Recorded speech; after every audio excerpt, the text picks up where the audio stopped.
అందరికీ నమస్కారం.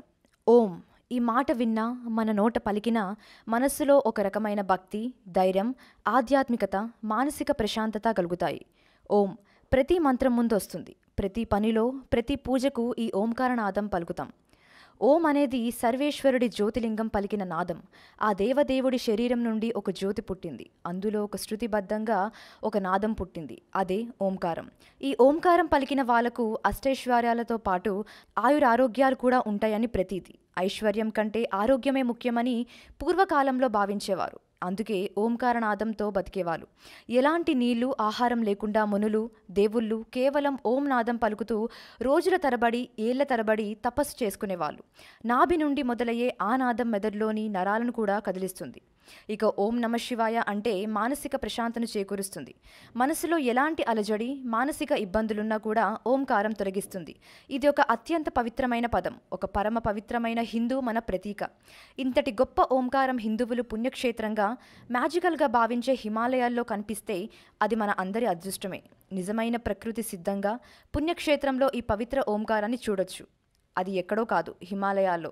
దానినే ఓంకార పర్వతం అంటారు.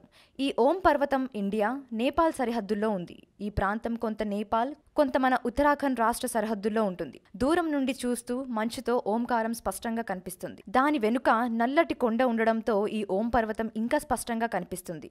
ఈ కొండను చూడాలంటే పెట్టి పుట్టాల్సిందే అని అంటున్నారు పండితులు. ఎందుకంటే పురాణాల ప్రకారం 8 ఓంకార పర్వతాలు ఉండాలి. కానీ మనకు అత్యంత స్పష్టంగా కనిపించేది ఈ ఓంకార పర్వతం మాత్రమే. పైగా ఇది కైలాస పర్వతాన్ని పోలి ఉండడం మరో విచిత్రం.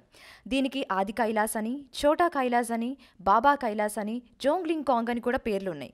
దీనికి ప్రకృతి పరంగా కూడా ఈ పర్వతానికి మ్యాజికల్ పవర్స్ ఉన్నాయంటారు. ఆగస్టు, సెప్టెంబర్ టైంలో చూస్తే పర్వతానికి ఓంకార బొట్టు పెట్టినట్లుగా కనిపించి భక్తులను ఆకట్టుకుంటుంది. ఈ పర్వతాన్ని కైలాస మానస సరోవర యాత్ర చేసేవాళ్ళు ఓం పర్వతాన్ని కూడా చూసి తమ జీవితాన్ని ధన్యం చేసుకోవచ్చు. ఈ ప్రాంతాన్ని చూడాలంటే పెట్టి పుట్టాల్సింది. ప్రతి ఒక్క హిందువు ఈ ఓం పర్వతాన్ని చూడలేకపోయినా కూడా ఆయన మనకించిన ఓంకారాన్ని పఠించినా కూడా మనకు ఎంతో పుణ్యం కలుగుతుంది.